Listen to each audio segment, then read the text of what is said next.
wabarakatuh. Kali ini kita akan membahas mengenai bentuk-bentuk dari perubahan sosial.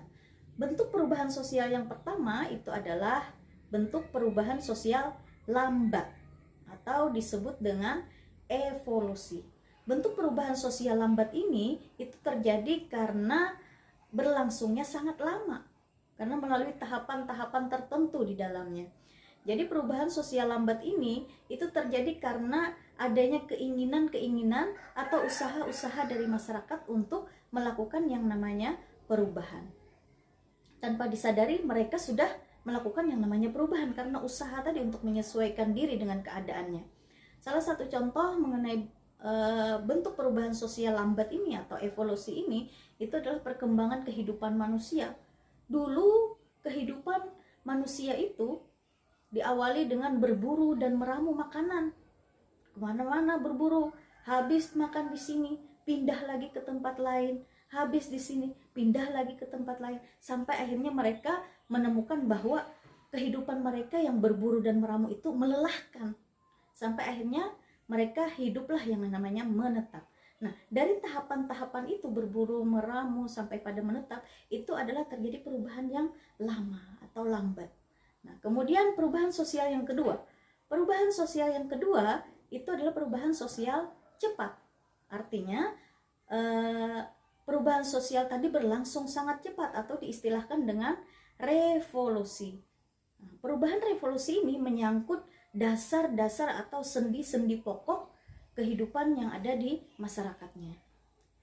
Secara sosiologi itu revolusi bisa terjadi karena ada beberapa syarat.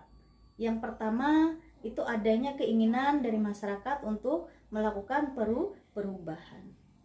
Kemudian yang kedua, adanya pemimpin yang dianggap mampu untuk memimpin masyarakatnya. Yang ketiga, pemimpin tersebut mampu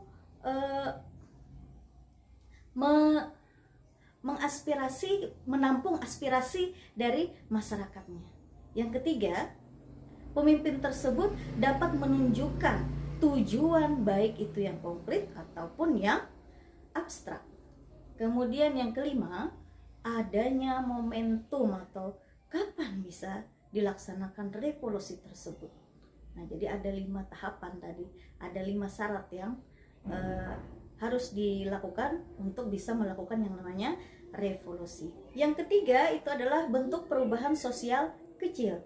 Bentuk perubahan sosial kecil itu artinya perubahan tadi dianggap tidak terlalu berarti bagi masyarakat karena pengaruhnya yang sangat kecil, jadi dianggap tidak begitu berarti. Nah, salah satu contoh mengenai perubahan sosial kecil ini itu adalah model rambut. Ada yang model moha, ada yang modelnya pokoknya gaya-gaya artis yang mengikuti itu. Tidak terlalu berarti. Kemudian model pakaian yang digunakan itu tidak mempengaruhi ke masyarakat-masyarakat yang lain, tidak terlalu besar pengaruhnya, sehingga dianggap perubahan tersebut adalah dampaknya kecil bagi masyarakat yang lain. Kemudian yang berikutnya itu adalah bentuk perubahan sosial besar. Nah, bentuk perubahan sosial besar ini itu perubahan yang pengaruhnya berdampak pada lembaga-lembaga sosial yang lain yang mempengaruhi. Salah satu contoh yang saat ini kita rasakan adalah pandemi COVID-19. Nah, pandemi COVID-19 ini membuat manusia atau masyarakatnya itu melakukan perubahan-perubahan. Nah, perubahan besar, salah satu perubahan besar yang dilakukan itu adalah mengenai teknologi informasi. Kita yang dulunya bisa berinteraksi langsung dengan orang lain atau dengan kawan, maka sekarang sudah mulai tergantikan dengan handphone.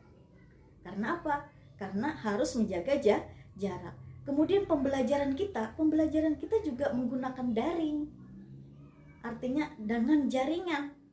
Tidak lagi bertatap muka dengan jumlah peserta atau siswa yang banyak. Nah, itu menyangkut lembaga-lembaga yang lain, artinya berpengaruh besar bagi masyarakat yang lain. Salah satu contohnya tadi adalah teknologi informasi, semua serba online.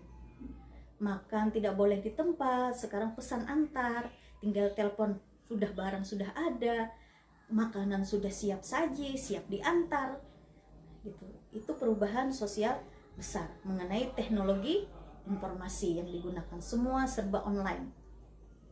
Kemudian yang berikutnya itu adalah perubahan sosial yang direncanakan. Perubahan sosial yang direncanakan artinya perubahan ini direncanakan terlebih dulu. Perubahan ini direncanakan sebelumnya direncanakan dulu, barulah terjadi perubahan. Salah satunya adalah pembuatan bangunan jembatan, pembuatan jalan, pembuatan PLN, kemudian PDAM, kemudian pembuatan bangunan-bangunan yang diperuntukkan untuk kepentingan orang banyak. Jadi direncanakan terlebih dulu, maka barulah ada perubahan yang terjadi karena perencanaan tersebut. Yang terakhir itu adalah perubahan yang tidak direncanakan. Nah, perubahan yang tidak direncanakan ini itu karena perubahan yang berawal dari perencanaan tadi. Jadi tanpa disadari ternyata ada dampak yang terjadi sehingga perubahan-perubahan yang tidak dikehendaki ini ada. Salah satu contoh perubahan yang tidak dikehendaki ini ada misal karena tsunami, kemudian karena banjir. Itu perubahan yang tidak dikehendaki, maka membuat masyarakatnya menyesuaikan diri lagi dengan kehidupan yang ada pada saat ini.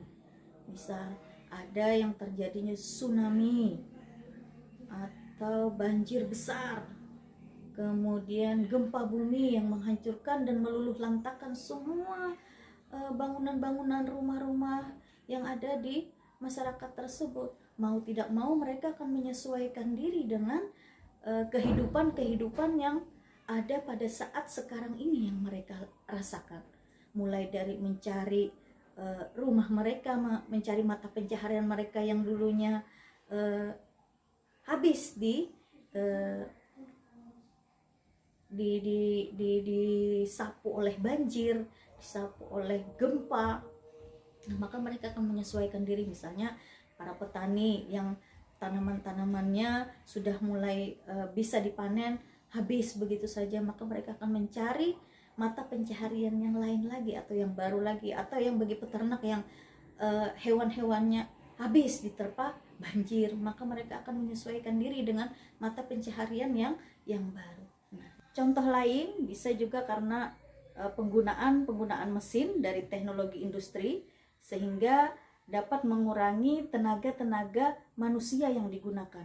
Jadi tenaga manusia tidak digunakan lagi karena diganti oleh tenaga mesin. Ini yang menyebabkan proses perubahan atau bentuk perubahan sosial yang tidak dikehendaki oleh masyarakat akibat dari konsekuensi penggunaan mesin tadi. Jadi banyak masyarakatnya atau manusianya yang kena PHK akibat dari penggunaan teknologi mesin tadi. Demikian penjelasan dari Ibu mengenai bentuk-bentuk dari perubahan sosial yang ada di masyarakat. Sampai ketemu kembali di pertemuan yang akan datang. Assalamualaikum warahmatullahi wabarakatuh.